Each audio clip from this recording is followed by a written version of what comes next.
நமஸ்காரம். பர்வதமிர்தம் யூடியூப் சேனலின் சார்பாக அனைவருக்கும் அன்பார்ந்த இனிய வணக்கங்கள். இப்பதிவில் சாகித்ய அகாதமி பரிசு பெற்ற திரு நா. பார்த்தசாரதி அவர்கள் எழுதிய சமுதாய வீதி என்னும் நாவலிலிருந்து முதல் அத்தியாயத்தினை காணவிருக்கின்றோம்.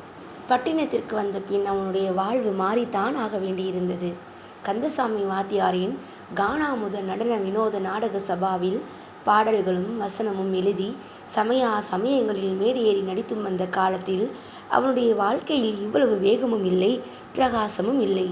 மதுரையிலும் சென்னையிலும் வாழ்க்கையின் ஏற்றத்தாழ்வுகள் இவ்வளவு வேறுபட காரணம் என்னவென்று சிந்திப்பதற்கு வேண்டுமானால் இடம் இருக்கலாம். வெளிச்சம் அதிகமாக இருக்கிற இடத்தில் சிறிய வாழ்வு கூட பெரியதாக தெரியலாம். வெளிச்சம் குறைவாக இருக்கிற இடத்தில் பெரிய வாழ்வு கூட சிறியதாய் மங்கி போகலாம். வெளிச்சம்தானா வாழ்வு என்று கேட்டு பயனில்லை. பட்டினத்தில் சூரியனின் வெளிச்சம் மட்டும் வாழ போதாது. மனிதன் போடுகிற அல்லது மனிதனை சுற்றி போடப்படுகிற வெளிச்சமே சில சமயங்களில் சூரியனின் வெளிச்சத்தை விட பெரியதாக இருக்க வேண்டிய அவசியம் இங்கு உண்டு. மதுரை கந்தசாமி வாத்தியாரின் கானாமுத நடன வினோத நாடக சபாவில் இருந்தபோது அவனுடைய முழு பெயர் முத்துக்குமாரசாமி பாவலர். நாடக சபா கலைக்கப்பட்டு பட்டினத்து கலையுலகத்தில் பஞ்சம் பிழைக்க வந்த ஆளாக நுழைந்தபோது வாழ்க்கை வசதிகள் சுருங்கியது போலவே பெயரும் சுருங்க வேண்டிய நியதிக்கு அவன் தலை வணங்கியாக வேண்டியிருந்தது. முத்துக்குமரன் என்ற பெயர் நாகரிகமாகவே தோன்றியது அவனுக்கும் மற்றவர்களுக்கும். சேத்தூர் சிவகிரி ஜமீன்தார்களை அண்டி பிழைத்த அவன் முன்னோர்கள் வேண்டுமானால் அகட விகட சக்கர சண்ட பிரசண்ட ஆதிகேசவ பாவலர் என்பது போன்ற நீண்ட பெயர்களை விட்டு கொடுக்கவும் குறைக்கவும் அஞ்சி இருக்கலாம். ஆனால் இன்று இந்த நூற்றாண்டில் அவனால் அப்படி வாழ முடியவில்லை. பாய்ஸ் கம்பெனி மூடப்பட்டு 10 மாதம் மதுரையில் ஒரு பாடப்புத்தக கம்பெனியில் சந்தியும் குற்றியலுகரமும் திருத்தி ப்ரூஃப் ரீடராக உழன்ற பின் நாடகத்தின் மூத்த பிள்ளையாகிய சினிமா உலகத்தை தேடி பட்டினத்துக்கு தான் ஓடி வந்தாக வேண்டியிருந்தது அவன். மதுரையில் இருந்து முத்துக்குமரன் பட்டினத்துக்கு ரயில் ஏறிய போது அவனிடம் சில அசௌகரியங்களும் இருந்தன, சில சௌகரியங்களும் இருந்தன. அசௌகரியங்கள்னு சொல்லணும்னா, பட்டினத்துக்கு அவன் புதிது. முகஸ்துதி செய்ய அவன் பழகி இருக்கவில்லை. அவனிடம் யாருக்கும் அறிமுக கடிதமோ சிபாரிசு கடிதமோ இல்லை. கையில் இருந்த பணம் 47 ரூபாய்தான். கலையுலகத்துக்கு மிகுந்த தகுதியாக கருதப்பட்ட எந்த கட்சியிலும் அவன் உறுப்பினரோ அனுதாபியோ இல்லை. சௌகரியங்கள்னு சொல்லணும்னா, முத்துக்குமரனுக்கோ மலையில் நனைந்த பட்டினம் மிக மிக அழகாக தெரிந்தது.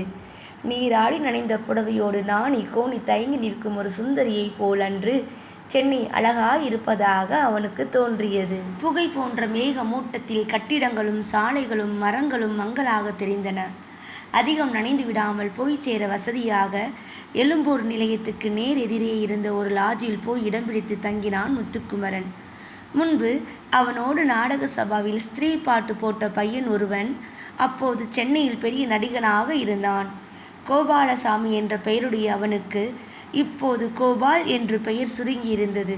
குளித்து உடை மாற்றிக்கொண்டு காப்பி குடித்த பின் அவனுக்கு ஃபோன் செய்யலாம் என்று நினைத்தான் அவன். அந்த லாட்ஜில் எல்லா அறைகளிலும் டெலிஃபோன் கிடையாது. லாட்ஜ் ரிசப்ஷனில் மட்டுமே ஃபோன் உண்டு. தன்னுடைய காரியங்களை எல்லாம் முடித்து கொண்டு அவன் ஃபோனுக்காக ரிசப்ஷனுக்கு வந்தபோது மணி காலை 11 ஆகியிருந்தது. டெலிஃபோன் டைரக்டரியில் எவ்வளவோ தேடியும் நடிகன் கோபாலின் நம்பர் கிடைக்கவில்லை. கடைசியில் வேறு வழி இல்லாமல் போகவே ரிசப்ஷனில் உட்கார்ந்திருந்த ஆளிடம் கோபாலின் நம்பரை கேட்டான் அவன். அவன் தமிழில் கேட்ட கேள்விக்கு அவர் இங்கிலீஷில் பதில் கூறினார். சென்னையில் அவன் அந்த புதுமையை கண்டான். தமிழில் கேட்பவர்களுக்கு ஆங்கிலத்தில் பதில் சொல்பவர்களும் ஆங்கிலத்தில் கேட்பவர்களுக்கு தமிழில் மட்டுமே பதில் சொல்ல தெரிந்தவர்களுமாக கிடைத்தார்கள். நடிகன் கோபாலின் நம்பர் டெலிஃபோன் டைரக்டரில் லிஸ்ட் செய்யப்பட்டிராது என்பது அவர் கூறிய பதிலிலிருந்து அவனுக்கு தெரிந்தது. சில வினாடிகளுக்கு பின் டெலிஃபோன் மூலமே விசாரித்து அந்த நம்பரை அவனுக்கு தெரிவித்தார் ரிசப்ஷனில் இருந்தவர். சென்னைக்கு வந்தவுடன் ஒவ்வொரு வினாடியும் அந்த வினாடியின் நிலைமைக்கு தகுந்தாற் போல தன்னை மாற்றிக்கொள்ள வேண்டியிருப்பதை அவன் உடனடியாக உணர்ந்தான். வினாடிகளை தனக்கு தகுந்தாற் போல மாற்றிக்கொள்கின்ற பழக்கமான வாழ்வில் இருந்து வினாடிகளுக்கு தகுந்தாற் போல தானே மாற வேண்டிய வாழ்வுக்கு இறங்குவது சிறிது சிரமமாகத்தான் இருந்தது அவனுக்கு. யாருடைய ஃபோன் நம்பரை விசாரித்தானோ அவன் அந்த பெயரிலிருந்து பிறந்த மரியாதையையும் பிரமிப்பு முந்த அவனுக்கு மேலும் சிறிது மரியாதையை செலுத்தினார் அந்த ரிசப்ஷனிஸ்ட். ஃபோனில் நடிகன் கோபால் கிடைக்கவில்லை, அவன் ஏதோ ஷூட்டிங்குக்காக பெங்களூர் போயிருக்கிறார் என்றும் பிற்பகல் 3 மணிக்கு மேல் விமானத்தில் திரும்புகிறான் என்றும் தெரிந்தது. இவன் பாலிய சிநேகிதத்தை எல்லாம் எதிர்ப்புறம் கேட்டவர் காது புளிக்க விவரித்த பின் 4:30 மணிக்கு மேல் நேரில் வாருங்கள், சந்திக்கலாம் என்று வேண்டா வெறுப்பாக பதில் தெரிவிக்கப்பட்டது. அந்த வினாடியில் உடனே அந்த பதிலுக்கு தகுந்த மாதிரி அவன் மாற வேண்டியிருந்தது. பதிலை மாற்ற அவனால் முடியாது. எங்கும் போகவும் வழி இல்லை, மழை நிற்கும் என்றும் தோன்றவில்லை. பகல் சாப்பாட்டுக்கு பின் நன்றாக தூங்க வேண்டும் என்று தோன்றியது. இரவு ரயில் பயணத்தில் இழந்த தூக்கத்தை பெற வேண்டும் போலிருந்தது அவனுக்கு. புதிய ஊரில், புதிய கட்டிடத்தில், புதிய அறையில் உடனே தூக்கம் வருமா என்று தயக்கமாகவும் இருந்தது. பெட்டியை திறந்து புத்தகங்களை வெளியே எடுத்தான். 2 நிகண்டு, ஓர் எதுகை அகராதி, 4-5 கவிதை புத்தகங்கள், இவ்வளவுதான் அவனுடைய தொழிலுக்கு மூலதனம். ககர எதுகை, தகர வறுக்க எதுகை என்று பழுப்பேறிய பக்கங்கள் புரண்டன. திறந்திருந்த அறைவாசலில் எதிர்த்த அறையை பூட்டிக்கொண்டு வெளியே புறப்பட தயாராகும் ஓர் அழகிய யுவதியின் பின்புற தோற்றம் முத்துக்குமரனின் கண்களை வசீகரித்தது. அந்த இடையின் பொன்னிறம், முதுகின் வாளிப்பு, நீலப்புடவை எல்லாம் அழகுச்சுரையாயிருந்தன. மேகம் மறுக்கணிந்து மின்னல் வர கண்டேன், யோகம் உருக்கணிந்து யுவதி வர கண்டேன் என்று பாட்டு கட்ட வேண்டும் போலிருந்தது அவனுக்கு. நெடில் எதுகையில் யோகம், மேகம் ஆகிய சொற்களுக்கு பின் என்ன வார்த்தைகள் இருக்கின்றன என்பதை அவன் கண்கள் புத்தகத்தில் துளாவின. நாடக கம்பெனியின் தேவைக்கு எந்த நிலையிலும், எந்த அவசரத்திலும் பாட்டு எழுதி எதற்கெடுத்தாலும் எதுகை நிகண்டை பார்க்கிற பழக்கம் வந்திருந்தது அவனுக்கு. எதுகைகள் கிடைத்தன. பாகம், வேகம், தொகை என்று முன் சொற்களுக்கு பொருத்தமான எதுகைகள் கிடைத்தும் பாட்டை மேலே எழுதுவதில் மனம் செல்லவில்லை. தன் வாழ்க்கை நிலையும் தான் பட்டினத்திற்கு பிழைப்பு தேடி வந்திருக்கிற அவலமும் நடுவே நினைவு வரவே பாட்டு எழுதுவதற்குரிய நிலைமைக்காக மனம் எவ்வளவு உயரம் மேலே போக வேண்டுமோ அவ்வளவு உயரம் மேலே போக மறுத்தது. ஆகவே பாட்டில் ஈடுபாடு குன்றியது. அந்த பொன் மின்னும் இடையின் ஒருவரி சதை, வாளிப்பான முதுகு, கழுத்துக்கு கீழே அரை வட்டமாக தெரிந்த பொற்வடுகுகளின் செழிப்பு எல்லாம் அவன் மனதுக்கு உணவாயிருந்தன. இடையே இன்னொரு சிந்தனைக்கும் அவன் மனம் தாவியது. மதுரையிலோ திண்டுக்கல்லிலோ இத்தனை உடற்கட்டும் வாளிப்பும் உள்ள பெண்களை அவன் அதிகம் சந்திக்க நேர்ந்ததில்லை. அதற்கு என்ன காரணம் என்று அவன் மனம் தற்செயலாக சிந்தித்தது. உணவு, பழக்க வழக்கங்கள் ஆகியவற்றில் நகர்ப்புறத்து பெண்கள் துணிந்த அளவு நாட்டுப்புறத்து பெண்கள் துணிவதில்லை. நகர்ப்புறத்து பெண்களில் பெரும்பாலோருக்கு உடை அணிவதிலும் பிறரை கவர்வதிலும் இருக்கிற அவ்வளவு அக்கறை நாட்டுப்புறத்து பெண்களுக்கு இல்லையா, அல்லது இருக்க வசதி இல்லையா என்று நினைத்தான் அவன். பட்டினத்தில் ஒரு தாய்க்கு கூட தான் 4-5 குழந்தைகளுக்கு தாய் என்பதை விட பெண் என்பதை அதிகமாக ஞாபகம் இருக்கிறது. நாட்டுப்புறத்தில் அப்படி இல்லை. ஒரு பெண்ணை தாயாராக உணரும்போது மனம் விகாரப்படுவதில்லை. பெண்ணாக உணரும்போது மனம் விகாரப்படாமல் இருக்க முடிவதில்லை. கர்ப்பிணிகளை எங்கே கண்டாலும், எவ்வளவு அழகாக கண்டாலும் காம உணர்வு ஏற்படுவதில்லை என்பது நினைவு வந்தது முத்துக்குமரனுக்கு. பகல் உணவுக்கு பின் உறங்கம் என்று உறக்கமும் வராத காரணத்தினால் லாட்ஜுக்கு மிக அருகில் இருந்த மியூசியம், ஆர்ட் கேலரி, கன்னிமாரா நூல் நிலையம் ஆகியவற்றை பார்த்து வரலாம் என்று புறப்பட்டான் அவன். மழை நின்று சிறு தூறலாகி இருந்தது. பாந்தியன் ரோடில் தென்பட்ட கர்ப்பிணிகளை கண்டபோது பகலில் தான் சிந்தித்த சிந்தனைகள் நினைவுக்கு வந்தது அவனுக்கு.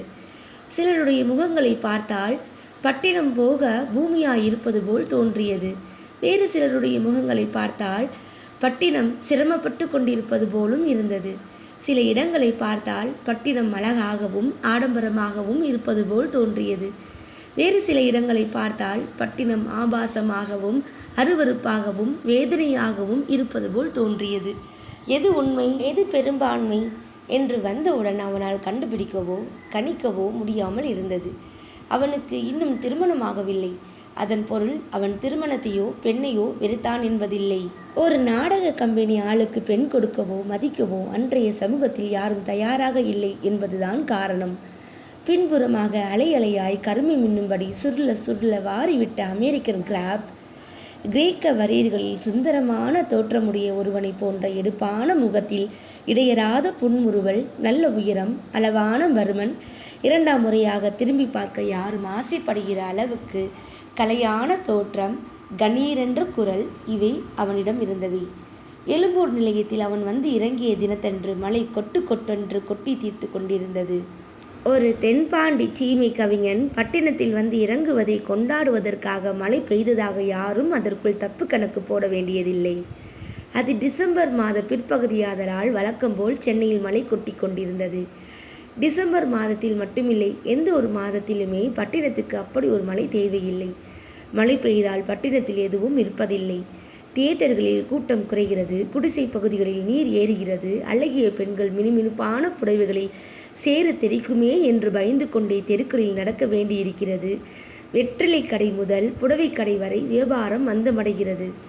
குடைகள் மறதியால் தவறி போகின்றன. ஏழை பள்ளி ஆசிரியர்கள் குமாஸ்தாக்களின் செருப்புகளில் திடீரென்று வாரறுந்து போகிறது. டாக்ஸிக்காரர்கள் எங்கே கூப்பிட்டாலும் வர மறுக்கிறார்கள். இப்படி மழைக்கு பயப்படுகிற பட்டணத்திற்கு எதற்காக மழை வேண்டும்? மியூசியம், தியேட்டரின் வட்ட வடிவமான அழகிய சிறிய கட்டிடமும் ஆர்ட் கேலரியின் முகலாய பாணி கலந்த கட்டிடமும் அவனை வியக்கச் செய்தன. மியூசியத்தை சுற்றி பார்க்க 1 மணி நேரம் ஆயிற்று. வந்த புதிதில் சென்னையில் பொது இடங்களில் சுலபமாக அவன் ஒரு பிரச்சனையை மீண்டும் மீண்டும் எதிர்கொள்ள வேண்டியிருந்தது. அவன் தமிழில் கேட்ட கேள்விக்கெல்லாம் ஆங்கிலத்தில் பதில் கிடைத்தது. தமிழிலேயே பதில் கூறியவர்கள் ரிக்ஷாக்காரர்கள், டாக்ஸி டிரைவர்கள் மட்டுமே. அந்த தமிழும் அவனுக்கு புரியவில்லை. மதுரையில் மிகச்சிறிய பையனாக இருந்தாலும் நீங்க, வாங்க, போங்க என்றுதான் மரியாதையாக பேசுவார்கள். சென்னையிலோ 15 வயது பையன் 70 வயது கிழவனை பார்த்து கூட இன்னாப்பா என்றுதான் பேசினான். ஆங்கிலம் முத்துக்குமரனுக்கு அறவே தெரியாது. தமிழிலும் சென்னை தமிழ் புரிய சிரமமாயிருந்தது. பழமொழி கலப்பில் சென்னை தமிழ் கதம்பமாயிருந்தது. மழை காரணமாக மியூசியத்திலோ நூல் நிலையத்திலோ ஆர்ட் கேலரியிலோ கூட்டமே இல்லை. எல்லாவற்றையும் பார்த்து முடித்த பின் வெளியே வந்தபோது மறுபடி மழை பிடித்து கொண்டு விட்டது. டெலிஃபோன் டைரக்டரில் நடிகன் கோபாலின் முகவரி தெரியாததால் ஹோட்டல் ரிசப்ஷனிஸ்ட் விசாரித்து கொடுத்த முகவரியை ஒரு துண்டு காகிதத்தில் குறித்து சட்டைப்பையில் மடித்து வைத்திருந்தான் முத்துக்குமரன். தற்போது எடுத்து பார்த்தபோது அது மலைச்சாரலில் சிறிது நனைந்து ஈரமாகி இருந்தது. இந்த மழையில் கோபாலின் வீட்டுக்கு எப்படி போவது என்று தெரியாமல் சில வினாடிகள் மனம் குழம்பினான் அவன். பக்கத்தில் நின்று கொண்டிருந்தவரிடம் மணி கேட்டபோது அவர் கை கடிகாரத்தை பார்த்து 3:45 என்று தெரிவித்தார். 4:30 மணிக்கு கோபாலின் வீட்டில் இருக்க வேண்டுமானால் இப்போதே புறப்படுவதுதான் நல்லதென்று தோன்றியது. பஸ்ஸில் போனால் இடம் தெரிந்து இறங்குவது சிரமமாயிருக்கும். பஸ் ஸ்டாப்பிலிருந்து கோபாலன் வீடு வரை மழையில் நனைந்து கொண்டே போக வேண்டி இருக்கலாம். பஸ் ஸ்டாப்பிங்கில் அருகிலேயே கோபாலன் வீடு இருக்குமா அல்லது சிறிது தொலைவு தள்ளி இருக்குமா என்பதெல்லாம் அவனுக்கு தெரியாதவை. இப்போது டாக்ஸியில் தான் போக வேண்டும் என்று முடிவுக்கு வர வேண்டிய நிலையில் இருந்தான் அவன். கையில் மிக குறைந்த பண வசதி உள்ள நிலைமையில் டாக்ஸியில் போய் கட்டுப்படியாகுமா என்ற கவலையும் கூடவே எழுந்தது. டாக்ஸியில் போகாவிட்டால் இன்று கோபாலை பார்க்கவே முடியாது என்ற கவலையும் சேர்ந்து உண்டாயிற்று. கோபாலை பார்க்காவிட்டால் வேறு பல அசௌகரியங்களை தாங்கிக் கொள்ள வேண்டியிருக்கும் என்பதால் அவனை பார்ப்பது உடனே அவசியம் என்ற முடிவுடன் டாக்ஸிக்காக பாந்தியன்றோடு பிளாட்பாரத்துக்கு நனைந்து கொண்டே வந்தான் அவன். மழை நேரமாதலால் காலி டாக்ஸிகள் தென்படவே இல்லை. 10 நிமிஷத்திற்கு பின் ஒரு டாக்ஸி கிடைத்தது. அவன் ஏறி உட்கார்ந்ததும் மீட்டரை போட்டுவிட்டு டாக்ஸிக்காரன் எங்கே என்று கேட்டான். சட்டைப்பையில் மடித்து வைத்திருந்த துண்டுத்தாளை எடுத்து பிரித்து போகைரோடு மாம்பழம் என்று முத்துக்குமரன் படித்ததும் டாக்ஸிக்காரன் திரும்பி பார்த்து ஒன்றும் புரியாமல் விழித்தான். உடனே முத்துக்குமரன் தன் கையில் இருந்த துண்டுத்தாளை அப்படியே டாக்ஸிக்காரனிடம் நீட்டினான். டாக்ஸிக்காரன் அதை வாங்கி படித்துவிட்டு போக் ரோடுன்னு சொல்லுங்க சார், மழையில் நனைஞ்சிருக்கிறதுனால மேல் புள்ளி போயிருக்கு என்று முகமலர்ந்து சிரித்து கொண்டே தாளை திருப்பி கொடுத்தான்.